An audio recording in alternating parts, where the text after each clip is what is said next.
Previo a entrar en la delegación propiamente dicho, he de dejar constancia que tanto el suscripto como el doctor Jiménez se han incorporado a la defensa del gremio Camineros, ya comenzando el juicio, por lo cual tenemos posibilidad de manifestarnos en concordancia con algunas cuestiones procesales y han precluido. Por lo tanto, hemos trabajado con el material que tenemos a disposición para iniciar el presente alegato. En primer lugar, voy a referirme a la solidaridad sindical, que de alguna manera debe quedar claro que todos los gremios que conforman la mesa intersindical de alguna manera son solidarios entre sí. Por eso en este conflicto en particular vemos que están involucrados dos sindicatos, Sultemos y Camineros, por lo cual a partir de ahora el alegato va a ser para ambos. Y comenzaré por las causas que dieron origen a este hecho. Porque acá lo que se está preguntando, señor presidente, son las consecuencias. Pero también debemos, de alguna manera, recordar cómo se llegó a esta situación, cuáles fueron las causas que de alguna manera generaron este conflicto. Y por el lado también no había ningún tipo de conflicto. Sí lo había por el gremio hermano Sultemos, donde se estaba discutiendo una cuestión salarial. Y la cuestión salarial tiene íntima relación con el salario, con la remuneración que todo docente debe tener. Ya la Declaración Universal de los Derechos Humanos de la ONU, su artículo 23, dice que el salario digno es un derecho humano. Toda persona que trabaja tiene derecho a una remuneración equitativa y satisfactoria, que le asegure a su familia la asistencia completa y la dignidad humana, y que completará en caso necesario para adquirir de otros medios de protección social. Y cuando hablamos de la dignidad humana, tenemos que decir cuál es el umbral para llegar a la dignidad humana. Primero tenemos que pasar por la conservación de ciertos hechos, con la conciliación, con la tolerancia y hasta llegar a la educación. Y ahí estamos hablando del umbral anterior a la dignidad, que quizás es el más preciado que tiene el hombre y el cual nadie está dispuesto a renunciar. Y cuando hablo de la dignidad, hablo que el salario digno hacia la persona, hacia su familia, y los docentes obviamente son parte de la sociedad. Creo que nadie puede desconocer esta situación. Todos tenemos hijos, todos tenemos alumnos. Podemos discutir si los docentes son buenos o malos, si hacen cosas que no corresponden, o si las licencias son ajustadas o no. Creo que es materia de otro tipo de discusión, incluso pienso que las organizaciones sindicales de docentes se pueden sentar a discutirlo, pero lo que no se puede discutir, señor presidente, es la remuneración. Si cuando se falta la dignidad, se falta el derecho a la vida. Y tan importante es la dignidad y el salario digno, que de manera implícita varias organizaciones y la legislación la han aceptado.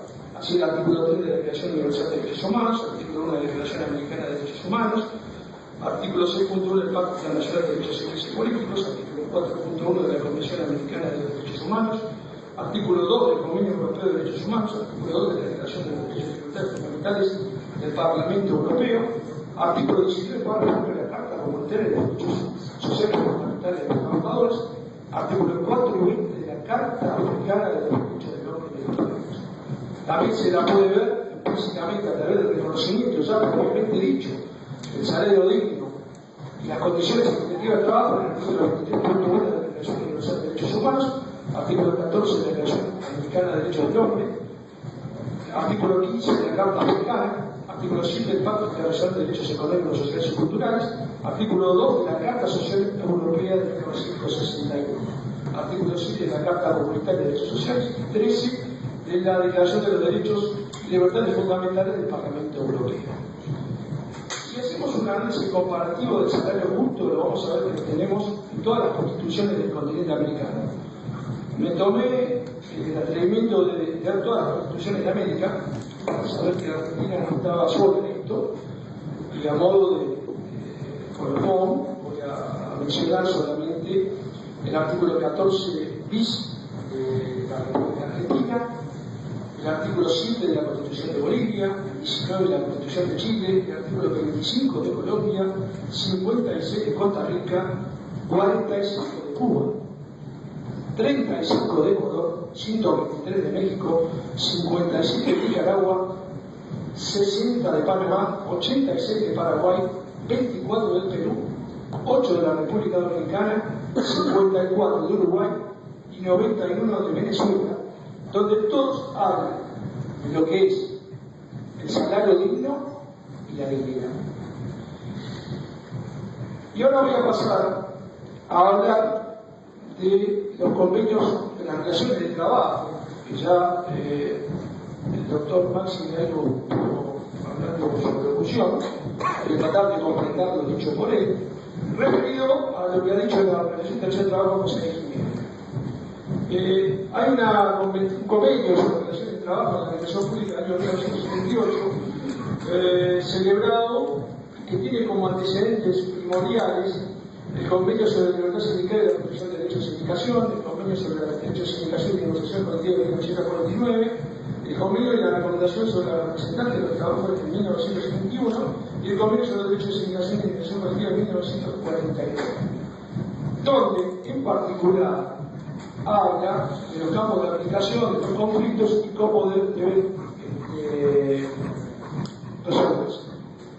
Pero hay una recomendación, señor presidente, que exclusivamente del Consejo aprobada el 5 de octubre de 1966, la Conferencia Intergubernamental, especial sobre la situación del personal docente, que es muy larga, yo voy a leer solamente partes pertinentes, donde habla que los sueldos y las condiciones de trabajo del personal docente deberían establecerse por vía de negociaciones, las organizaciones de verdad y docentes, deberían establecerse los procedimientos por vía de reglamentación o de acuerdo de las partes para garantizar al personal docente el derecho a negociar por medio de sus organizaciones.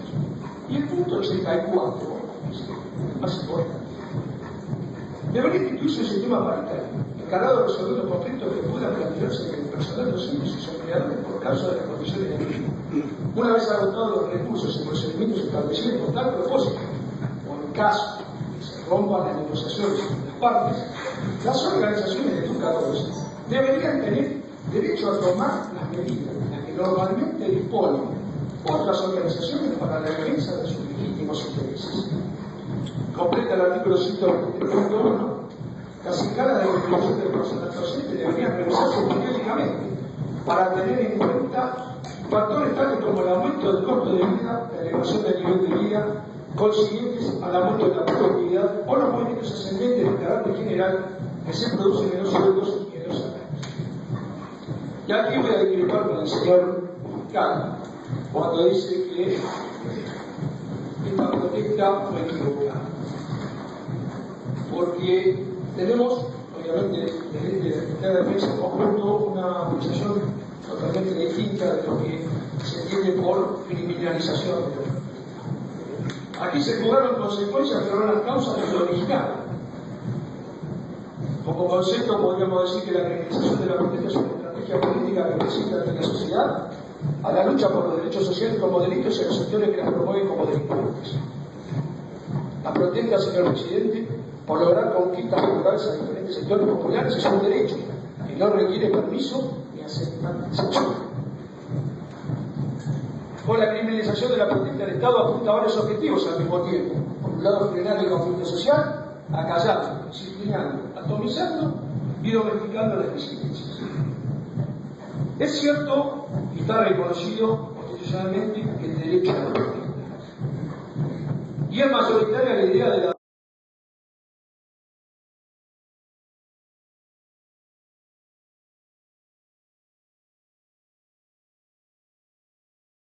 que la torna lista. Aquella conducta que es presión para hacer adecuación de tipo de comunidad. Se podría hablar quizás de una desobediencia civil, que tiene un punto de de contacto, obviamente, señor presidente, con la protesta social. Así, Schuller explicó a Stefani, la considera un estado de necesidad justificada. Esto lo hace en un libro denominado Secular Universal and Restart del año 1983, donde también hay algunas apreciaciones de Klaus Rossini, donde Rossini considera la desobediencia civil como una causa suprarelevante y posible de la responsabilidad. Esto es, considera los actos de desobediencia civil como conductas típicas, antijurídicas y culpables, pero no punibles. Entiende que la culpabilidad está drásticamente reducida de doble manera. En primer lugar, en el plano objetivo al impuesto y la culpabilidad correspondiente al mismo quedan en el límite inferior de lo jurídico penalmente relevante, por la infracción que hemos considerado, señor presidente, como insignificante, y se reduce aún más por la proximidad a un derecho fundamental del acto de manipulación. Y en segundo lugar, subjetivamente, la motivación del sujeto es indiscutiblemente relevante para la culpabilidad en los casos en los que únicamente se plantea una impunidad que está guiada en tal medida por el bien común que la infracción de las reglas, con todo reprochable, solo deja subsistente una reprochabilidad muy pequeña. Una culpabilidad tan pequeña reclama una exclusión de la responsabilidad jurídico-penal cuando razones de prevención no hagan precisa la punición. Ya decía Rich Brockman que el bien y el mal no existen si no hay libertad para desobedecer.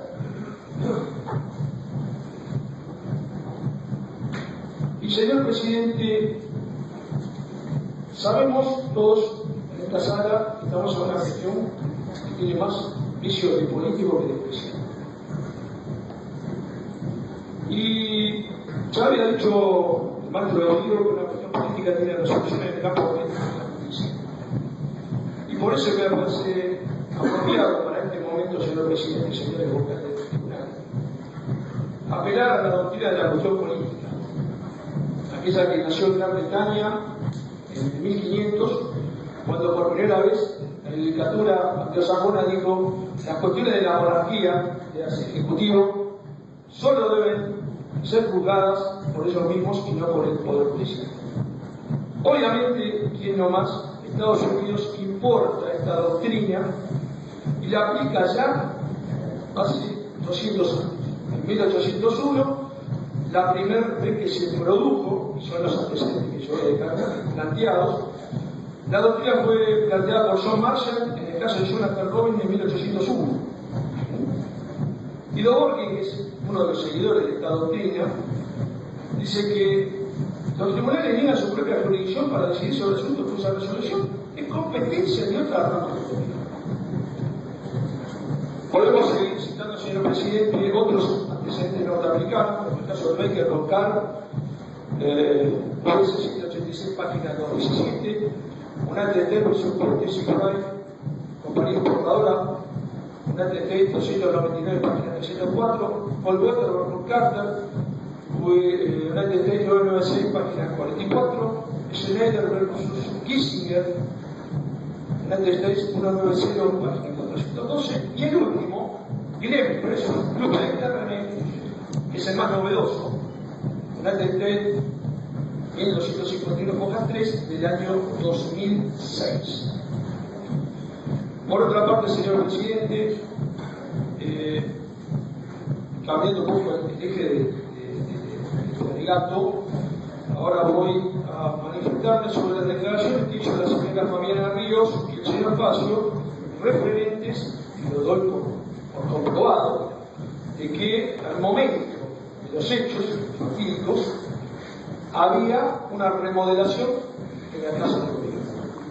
Es decir, había residuos, incluso después la señora gobernadora amplió una pregunta de esta defensa de que el costo final fue más abundador porque fueron algunos elementos que tuvo que pagar el gobierno provincial. Y con esto quiero meterme diciendo los peligros que de alguna manera representaban para toda la gente que estaba allí, para los que están acusados y lo que acusa. El tema también. Porque actual, señor presidente, de bien jurídico tutelado por el Estado, seguridad pública y el funcionamiento del propio Estado. ¿Qué protección hizo el Estado? Esa es la pregunta. ¿Tomó algunas medidas? ¿O autopuso en peligro a las víctimas a través del río? Y aquí sigo, sin abundar demasiado, la teoría del río de Rosita. Porque, de alguna manera, esto le quita o justifica, de alguna manera, que los hechos se hayan dado como se dieron, porque había esos elementos que generaban el río. Si hubiéramos pensado que había pelotita de ping-pong o de otro material, quizás no hubiera habido las lesiones por personal policial. Es decir, como yo le sugerí, le pregunté a la señora gobernadora si sabían que iba a haber algo, los informes de inteligencia especialmente que tenía en su poder, han dicho que ya había varios días anteriores que sabían que ese día iba a haber una manifestación. Por lo cual, ¿qué medida tomó el gobierno para haber despejado esos riesgos que se sabían que iban a estar ahí, sabiendo ya de antemano que iba a haber una manifestación? Ni qué decir de las incongruencias que uno ha observado a través de las declaraciones, donde el ministro de gobierno estaba en Río Grande, el secretario de seguridad estaba en Río Grande, el señor Aramuru no se acuerda de nada, nadie sabe quién dio la orden. Y yo me pregunto, señor presidente, si sabían de antemano que iba a haber una manifestación, y obviamente no iban a saber los resultados a los que llegamos, nos encontramos con esa situación puntual. ¿No hubiera merecido que todo el gabinete político del gobierno se haya quedado compartiendo la señora gobernadora? Por otro lado, y al referirme a la prueba general, porque es en particular mi compañero Marcelo más explícitamente, lo que puedo decir que en la prueba general es que se observa. En primer lugar, quiero aclarar que no estoy discutiendo los métodos y las tecnologías utilizadas. Lo que sí voy a discutir es la parcialidad que hubo en los hechos. En primer lugar, porque fueron realizados por el propio personal policial. Es decir, aquellos que fueron agredidos, que son compañeros de trabajo.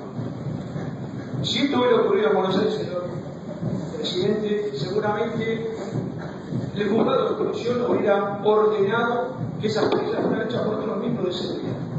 Gendarmería, Policía Aeronáutica, Prefectura. Y le digo que es parcial, porque la pregunta que uno se hace cuando se ilustra leyendo todos los, o viendo todos los videos, lo lees primero y después ver los videos, es que se identificaron algunos imputados. Hubo personas que pegaron mucho más de los que están hoy sentados en esta sala. Entonces la pregunta es, ¿cuál es el criterio de la policía? Obviamente, porque acá lo relevo de toda prueba. Fiscal que toma los informes como le viene, si nos vamos a identificar a algunos personas, será porque son miembros de una asociación sindical, porque son lo más complejo, que haya quizás alguna enemistad manifiesta. ¿Por qué se discriminó a algunos siempre? Quizás solo tenía que haber muchas más personas acá. Y nadie habló, señor presidente, de la defensa del exceso de personal policial. Yo lo escuché, ya visto todos los videos, vimos en innumerables ocasiones, de que el Ministerio Público Fiscal se haya imputado a ninguno de los policías que a nuestro criterio a lo mejor se han excedido en juicio. Porque eso se contraviene con lo que dijo el señor Fácil. Había una orden política de que no se iba a reprimir.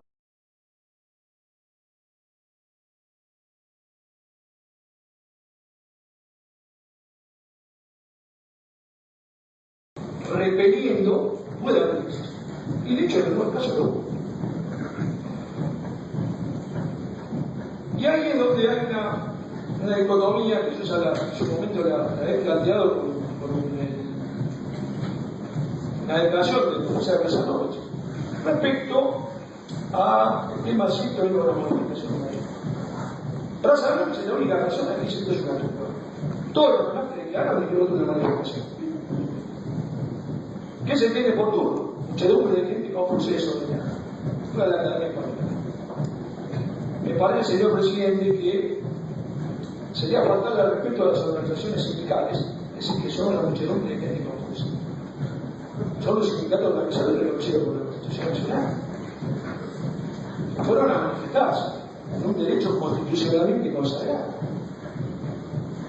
No bajaron de una calle tirando palos y piedras porque sí, nadie sabía que venía. Se conocían todos. Estaban organizados, obviamente, son una organización. Y por otro lado, Brazanovich habla de una escaramuza. Es decir, en primer lugar, le da un golpe violento, como diciendo que es una manifestación grosa, está desordenada, ¿qué puede decir? Esto es una escaramuza. ¿Qué se entiende por escaramuza? Refriega de la importancia sostenida especialmente por las avanzadas sociedades.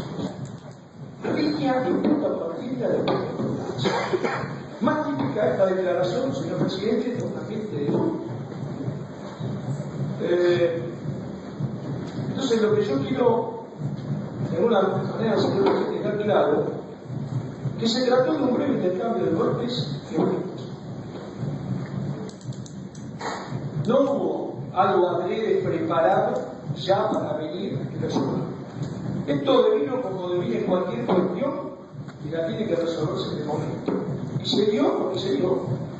Podemos dividir incluso la actividad de la policía. Fíjense que todos los policías que tenían de alguna manera sus camperas de color verde limón, casi como que dejaron, no le diría de forma pacífica, pero no hicieron ningún tipo de, digamos, a lo mejor de contradefensa para que ingresaran al partido. Y después la rebelión se vino con un pueblo que se sabe. Ponga otros elementos propios para esa función, por lo cual la escaramuza, como dice Casano, se originó contra esa policía. No vamos a hablar de policía, no vamos a hablar de presidente porque la policía es suya. Y de acuerdo a lo que dijo también el comisario Olga, había una orden que debían entrar. Entonces, hay una suerte de contradicciones, yo diría, de contraórdenes que no se ha podido aclarar aquí a lo largo de todo el proceso. Por todo el punto desarrollado a lo largo de este alegato, señor presidente, yo solicito la solución de todos y cada uno de ellos. Quiero dejar, por último, una frase de un colega y unas palabras para reflexionar, lo que tenemos que reflexionar todos. La reflexión dice así: la represión penal de la protesta social no es más que la máxima expresión de la intolerancia dirigida a aquellos que pretenden ser oídos para poner en evidencia de las desigualdades sociales de todo el mundo.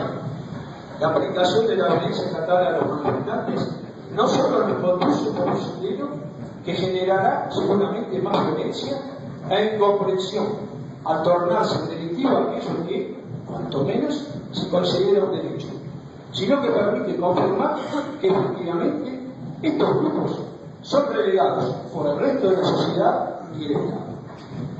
Finalizando, quiero dejar una frase apropiada para el momento que estamos viviendo, dicha ya en 1809 por un colega abogado del siglo IV, Albert Pike, que dijo: lo que hacemos por nosotros mismos muere con nosotros.